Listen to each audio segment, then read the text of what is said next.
Selling a little or a lot, Shopify helps you do your thing, however you cha-ching. Shopify is the global commerce platform that helps you sell at every stage of your business. From the launch your online shop stage to the first real-life store stage, all the way to do we just hit 1 million orders stage, Shopify's there to help you grow. Whether you're selling scented soap or offering outdoor outfits, Shopify helps you sell everywhere. From their all-in-one e-commerce platform to their in-person POS system, wherever and whatever you're selling, Shopify's got you covered. Shopify helps you turn browsers into buyers with the internet's best converting checkout, 36% better on average compared to other leading commerce platforms. And sell more with less effort thanks to Shopify Magic, your AI-powered all-star. Shopify powers 10% of all e-commerce in the US, and Shopify's the global force behind Allbirds, Rothy's, and Brooklinen, and millions of other entrepreneurs of every size across 175 countries. Plus, Shopify's award-winning help is there to support your success every step of the way. Because businesses that grow with Shopify. Sign up for a $1 per month trial period at shopify.com/audioboom, all lowercase.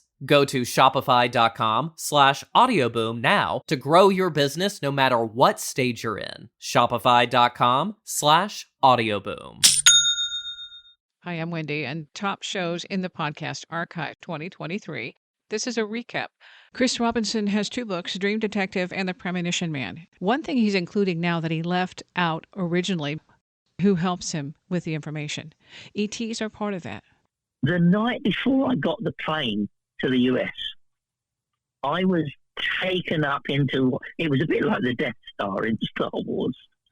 And there were different kinds of beings there, including some relatives.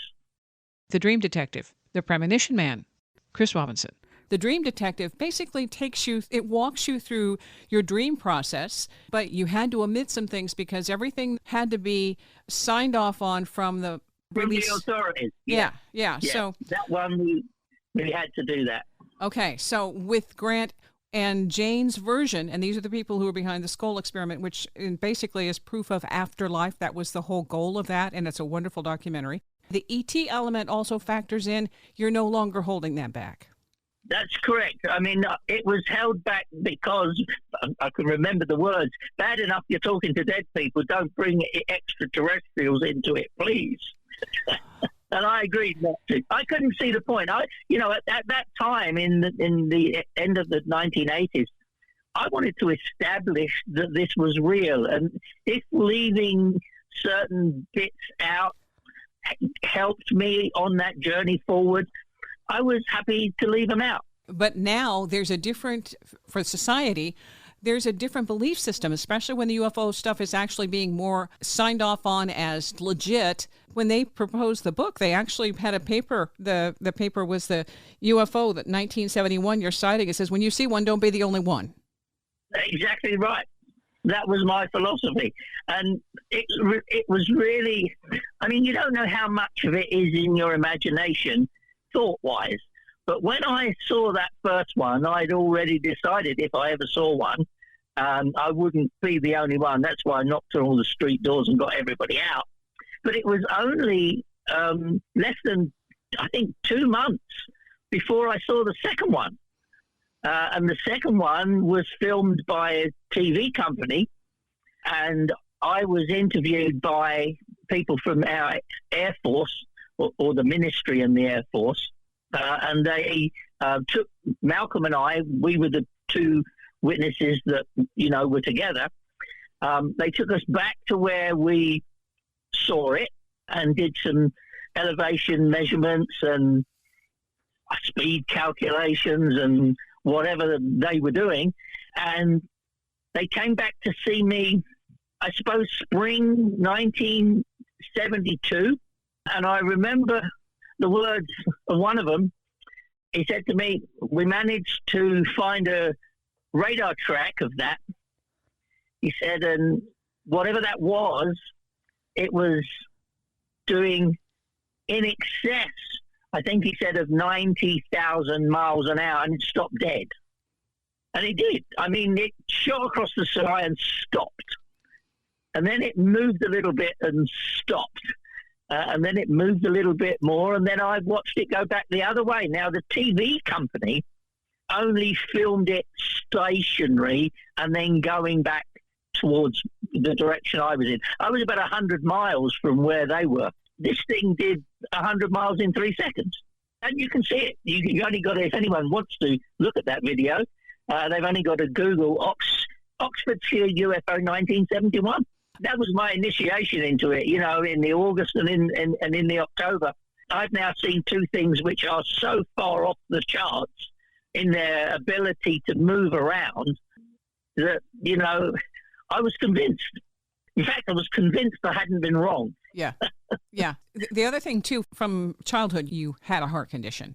You know, I was born with a congenital defect. Yeah. That comes into factor later when you've had all of these experiences, and then there's an operation that nobody can explain. And matter of fact, the doctors were saying, you had an operation, you shouldn't be here. Why didn't you tell us you had this done? Yeah, I mean, well, there were two operations. The first one, I had a tear. I had injured myself and got a tear in my diaphragm. And I went to the Luton and Dunstable Hospital, and I was seen by a consultant called Dr. Jane, and they did a barium meal and a scan, and I can't remember other things. And he said, well, we're going to have to fix that because it could get worse. So they were going to schedule, in fact, they did schedule surgery for me. Now, because it was the NHS, so I didn't have the money to pay for it there and then, there was going to be a delay of 3 or 4 months for this to happen. About halfway through that waiting period, I'm going to say dreamt that I was beamed up into a spacecraft. And I was laying on what was like an operating table with my right arm strapped out horizontally. I'm horizontal, but my arm's going out horizontally as well, away from me. And I'm looking to my left side at the earth below through some kind of portal or window or whatever it was. And I remembered, wow, what am I doing here? Now, this was the most vivid, lucid dream you could ever imagine. They operated on me. In the morning when I woke up, the first thing I said to my wife was, I've had the most incredible experience. And I dreamt I was beamed aboard a spaceship and they'd done my operation. And then she said, look at your arm.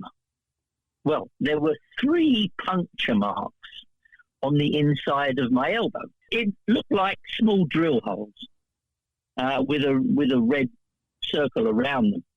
And my wife just looked and I looked and I thought, whoa. Anyway, I went to my doctors and I showed them to, his name was Dr. Kurt, and he looked at them and he said to me, what have you done? And I said to him, they weren't there when I went to bed. And he made me laugh. He said, where the hell did you sleep? And I said, no, honestly, I said, in bed, at home, normal, nothing sharp, nothing that can do this. And he said to me, well, you're a bit strange anyway. They don't look infected. If it starts to swell up and get red and hurt, come back. And of course, it didn't. So I forgot about that. I then get to the hospital, which would have been, I can't remember exactly. It'll all be in my medical notes. Stay 6 or 7 weeks later, they'd healed up. And I go in and get prepared for the surgery. And they walked me into the operating theatre. And they said to me, can you get on the table by yourself? I said, yes, I can climb up there by myself, don't worry. I climbed up, I laid down, and they got ready with the anesthetic machine. The surgeon, I can't remember what his name was, but Dr. Jane, who was the consultant, was there. And he said to me, we're going to scan you just before we put you to sleep. Make a couple of little pen marks on your tongue. I said, fine, no problem. So he scanned it, and he scanned it, and he called someone else over, and they brought another machine over and scanned it on that. And he got really annoyed. He said, why didn't you tell us you've already had the operation? I said, what? I haven't had an operation. Then it clicked in my head, and I thought, oh, not saying a word about this. But I said, no, I haven't had an operation. Then I corrected that. I said, well, I haven't been to hospital and had an operation. And he said, well, it doesn't heal itself. He said, the diaphragm is continually moving. He said, and unless we stitch it, it won't heal. And I said, well, I'm really sorry. I can promise you I have not been to a hospital. I have not had an operation. Anyway, they kind of kicked me out and put a big red letters across my hospital notes about wasting their time. Sometime later, I saw my cardiologist. He said to me, come on, he said, it's not like you to waste their time. What really happened there? And I said to him, you'll never believe me. I said, I'm not going to tell you because, you know, I've got myself into enough trouble over it as it is. And he said, no, tell me. So I told him. And he looked me straight in the face and he said to me, I've heard stories like that before. He said, we just don't talk about it. Links are in the show description, and you can contact Chris through the website, The Premonition Man. Gary Wimmer gave me this music. His NDE is featured in the podcast episodes.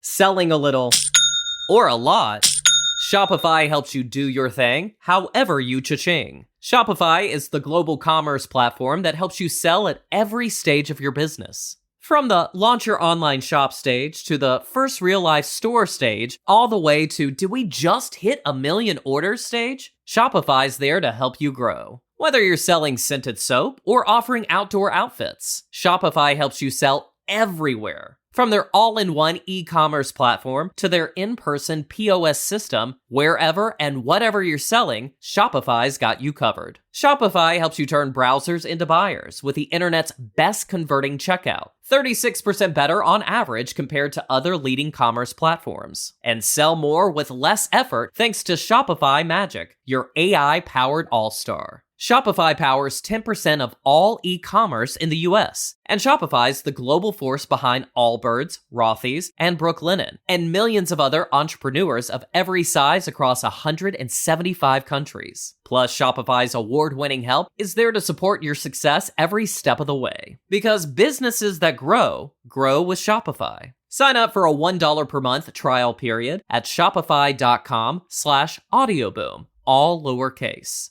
Go to shopify.com/audioboom now to grow your business no matter what stage you're in. Shopify.com/audioboom.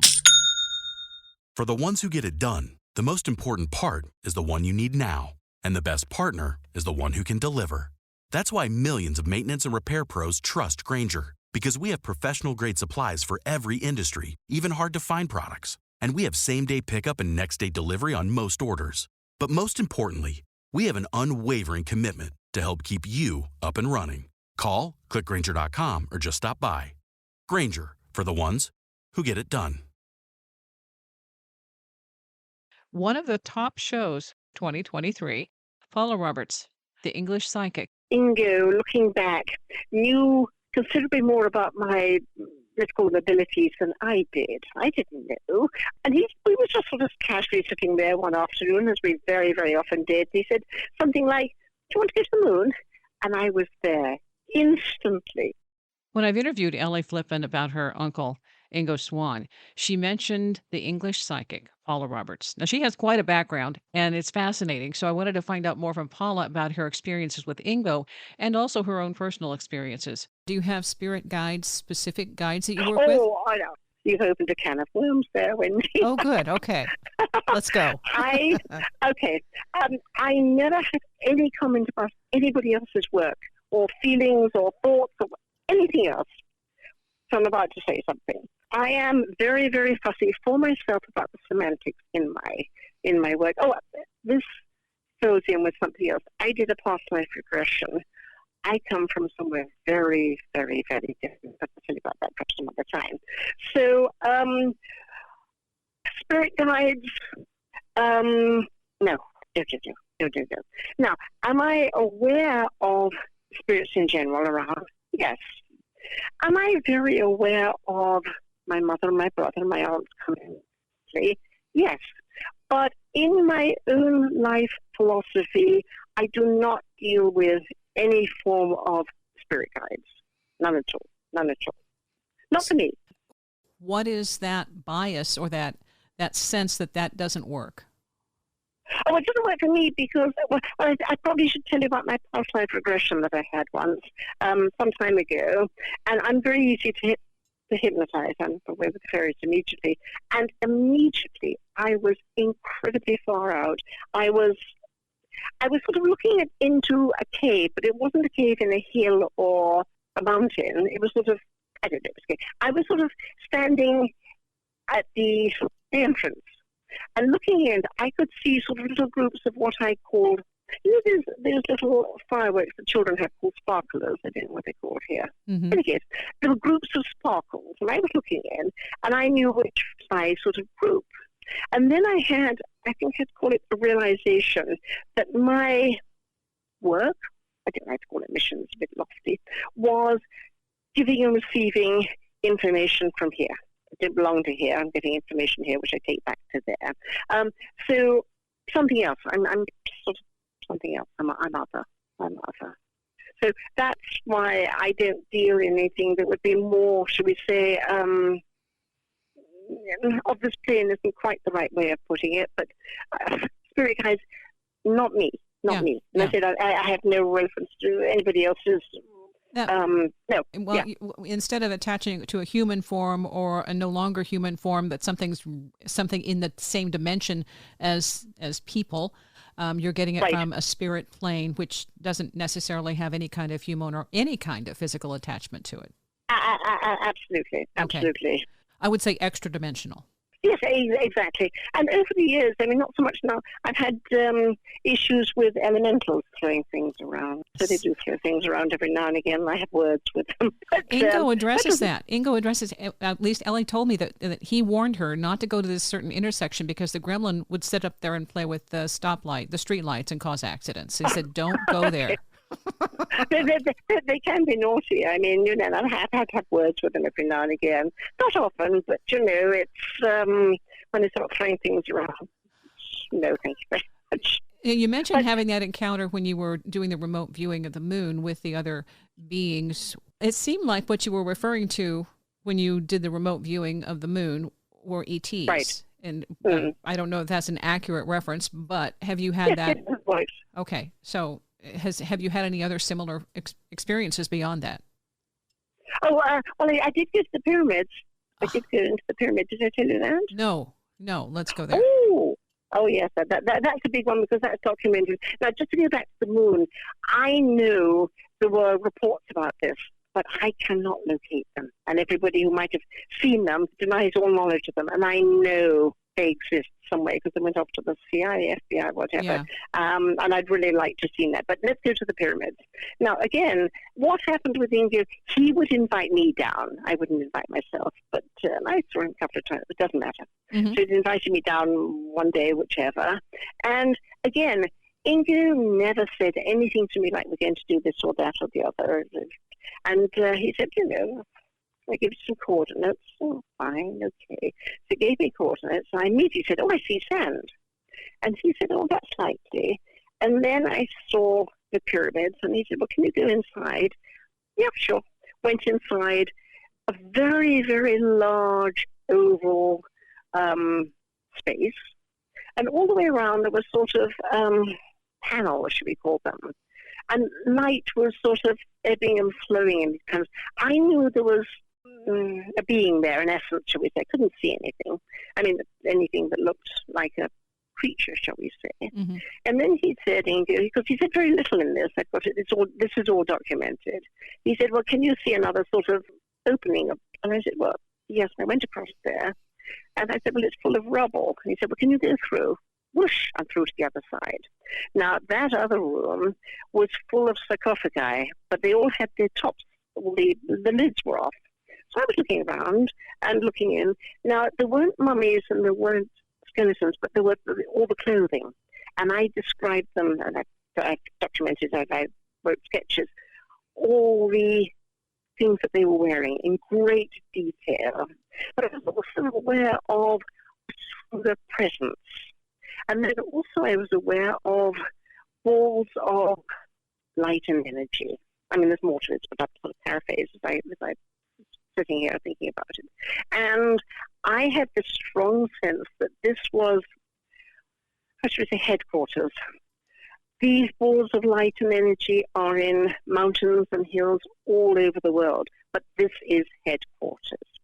Let me go a little farther forward. A few years afterwards, and I've got this all documented, the center in St. Petersburg, Russian, you to understand, a center of parapsychology, some physicists, sensible scientists, have come to the conclusion, the thought, that there is a tremendous source of energy coming from the pyramids. And I thought, I told you that years ago. So I find that interesting. Fascinating. So, yeah. Okay, so a mountain like Mount Shasta, which has a lot of history saying that there are UFO sightings and other types of anomalous experiences there. Have you? No, I how should you say, once I got that knowledge, but to answer your question, am I thinking of any particular range of mountains or hills? No. It was just, and I that is one. Now, let's go back to the pyramids. I didn't know at exactly that same time there were 4 other people at different locations who had been taught to do remote viewing who were doing the same experiment. And then sometime afterwards, I got the write-up and basically said it was all, people were given letters, numbers, letters, it doesn't matter. And basically it said after 7 pages of writing up that most people got something similar. Nobody got anything dissimilar, but one person got a lot more than anybody else. Mm-hmm. That was me. And I just thought, not that you're bragging, not that you're patting yourself on the back. No. It's all documented. Nothing to do with me. That's fact. Understood. Yeah, Understood. But the thing about, is anything that I say or done, it's like my archive, I can prove I did it. If somebody says 9/11, I'm sure you're aware, after 9/11, an enormous number of people said they'd seen this and that and the other before. Well, I'm not saying that they did or they didn't because I don't know, but not documented. Yeah. And when I say something, I can produce a TV show, a radio show, a newspaper, a magazine before the event.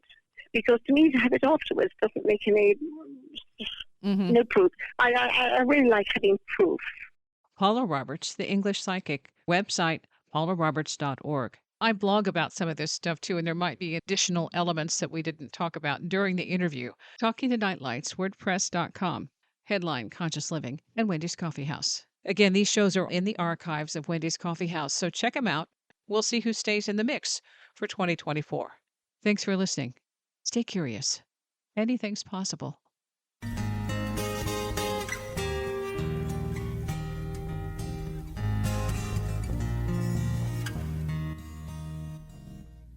Selling a little or a lot, Shopify helps you do your thing however you cha-ching. Shopify is the global commerce platform that helps you sell at every stage of your business. From the launch your online shop stage to the first real life store stage, all the way to did we just hit 1 million orders stage? Shopify's there to help you grow. Whether you're selling scented soap or offering outdoor outfits, Shopify helps you sell everywhere. From their all-in-one e-commerce platform to their in-person POS system, wherever and whatever you're selling, Shopify's got you covered. Shopify helps you turn browsers into buyers with the internet's best converting checkout, 36% better on average compared to other leading commerce platforms. And sell more with less effort thanks to Shopify Magic, your AI-powered all-star. Shopify powers 10% of all e-commerce in the US, and Shopify's the global force behind Allbirds, Rothy's, and Brooklinen, and millions of other entrepreneurs of every size across 175 countries. Plus, Shopify's award-winning help is there to support your success every step of the way. Because businesses that grow, grow with Shopify. Sign up for a $1 per month trial period at shopify.com/audioboom, all lowercase.